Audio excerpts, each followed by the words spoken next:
इस वक्त मैं बीजेपी के प्रदेश कार्यालय में और बीजेपी के प्रदेश कार्यालय के अंदर कह सकते हैं कि बीजेपी के प्रदेश प्रभारी लक्ष्मीकांत वाजपेयी और आसू सुप्रीमो सुदेश महतो का डुमरी चुनाव को लेकर के अहम मुद्दे पर बैठक की जा रही है। कह सकते हैं कि इन दिनों डुमरी चुनाव को लेकर झारखंड में राजनीतिक सरगर्मी काफ़ी तेज़ हो गई है, जहां एक तरफ सरकार जेएमएम के जो प्रत्याशी है बेबी महतो को लेकर के सरकार पूरी तरह से कमर कस चुकी है, तो वहां दूसरी तरफ अगर हम बात करें तो एनडीए भी इसे लेकर काफ़ी मुस्तैद दिख रही है। आज यही वजह है कि सुदेश महतो और बीजेपी के जो प्रभारी लक्ष्मीकांत वाजपेयी उनका 2 दिवसीय झारखंड दौरे पे आज आए हैं। उन दोनों के बीच में लगभग 1 घंटों से ये चर्चा हो रही है। उम्मीदवारी को लेकर के ये तय किया जा रहा है कि एनडीए के खेमे से किसकी उम्मीदवारी हो, बीजेपी को उम्मीदवार वहाँ से चुनाव लड़ेंगे या आसू पार्टी को उम्मीदवार वहाँ पे चुनाव लड़ेंगे। इन अहम मुद्दों पर लेकर के बीजेपी के कुछ विधायकों और लक्ष्मीकांत वाजपेयी और आसू सुप्रीमो सुदेश महतो के बीच में यह अहम बैठक चल रही है। सूत्रों के हवाले से हम आपको यह भी बता दें कि सुदेश महतो चाह रहे हैं कि डुमरी चुनाव से उनका प्रत्याशी चुनाव मैदान में उतरे। और एक अहम जानकारी ये भी मैं आपको दे दूं कि आज 1:30 बजे सुदेश महतो के पार्टी कार्यालय में यानी आसू के पार्टी कार्यालय में 1:30 बजे अहम बैठक रखी गई है डुमरी चुनाव को लेकर के।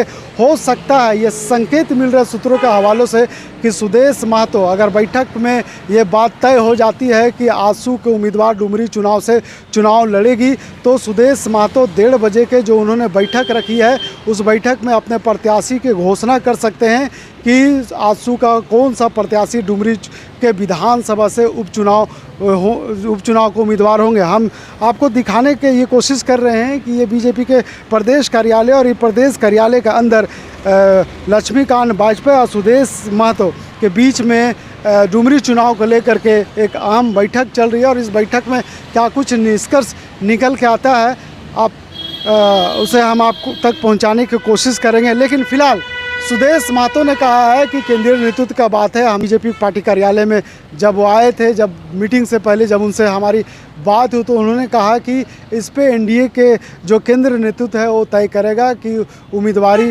एनडीए की तरफ से बीजेपी की होगी या फिर आसू को होगा। लेकिन ये संकेत सीधा साफ मिल रहा है कि जिस तरह से सुदेश महतो की पार्टी आसू ने डुमरी चुनाव को लेकर काफ़ी पहले से तैयारी करना शुरू कर दिया था, तो ये संकेत और 1:30 बजे आज सुदेश महतो के कह सकते हैं कि आसू पार्टी कार्यालय में उन्होंने जो बैठक बोला, इस बैठक में क्लियर हो जाएगा कि क्या सुदेश महतो के जो आसू पार्टी है उसको उम्मीदवार डुमरी चुनाव में उतरेंगे या फिर एनडीए की तरफ से अगर हम बात करें कि बीजेपी के उम्मीदवार डुमरी के चुनाव में उतरेंगे। तो ये देखने वाली बात है। लेकिन सबसे पहले आप ये देखिए कि सुदेश महतो ने क्या कुछ कहा है डुमरी चुनाव को लेकर।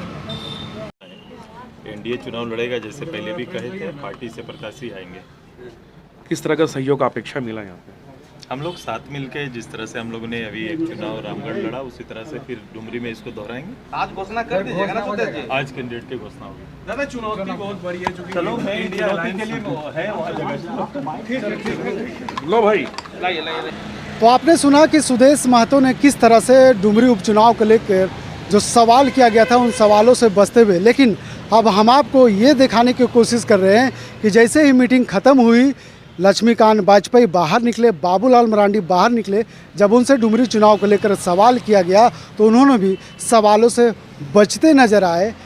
लेकिन ये साफ संकेत है कि जिस दिन झारखंड के उपचुनाव यानी डुमरी उपचुनाव की डुगडुगी बज गई है, सभी पार्टियों में बेचैनी बढ़ गई थी। और हम बात करते हैं आसू की, तो आसू ने पहले से ही कमर कस लिया था कि डुमरी उपचुनाव में उनकी प्रत्याशी चुनाव लड़ेगी। और इसी को लेकर के आज आसू के सुदेश महतो और वाजपेयी दोनों के बीच में एक अहम घंटों बैठक हुई। और घंटों बैठक के बाद क्या कुछ निकल करके बाहर आया, इसका अभी तक कोई खुलासा नहीं हो पाया है राजनीतिक स्तर पर। लेकिन यह साफ संकेत है कि जब सुदेश महतो आज पार्टी कार्यालय में जब बैठक करेंगे और बैठक के बाद जब मीडिया से मुखातिब हो गए तो निश्चित तौर पर यह साफ संकेत है, ये निश्चित हो गया है कि डुमरी उपचुनाव में आसू पार्टी को उम्मीदवार चुनाव लड़ेगी।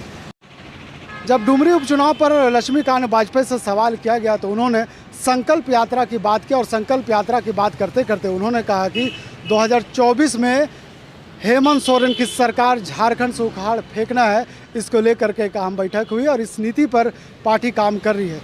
समस्या की पूछने के लिए सर आज जो बैठक हुई संकल्प यात्रा को लेकर क्या स्ट्रेटजी तैयार हुई पार्टी? संकल्प यात्रा संकल्प है हेमंत सोरेन की सरकार को उखाड़ फेंकने का और भारतीय जनता पार्टी की सरकार को लाने का और लोकसभा की 14 सीट जीतने का एनडीए के आधार पर नंबर 1। और संकल्प की सिद्धि हो जैसा आदरणीय प्रधानमंत्री जी कहते हैं, उसके लिए ये बैठक थी। और सिद्धि कैसे होगी, संकल्प की योजना बन रही है। क्या बात हुई सर डुमरी को लेकर? संकल्प से सिद्धि की बात हो रही है और कुछ नहीं। तो ये अब देखने वाली बात होगी कि 2024 के चुनाव से पहले बीजेपी की क्या रणनीति है और डुमरी चुनाव में एनडीए क्या गुल खिलाती है, ये तो आने वाला वक्त ही बताएगा। अपने सहयोगी मुकेश के साथ नौशाद, लाइव इंडिया, रांची।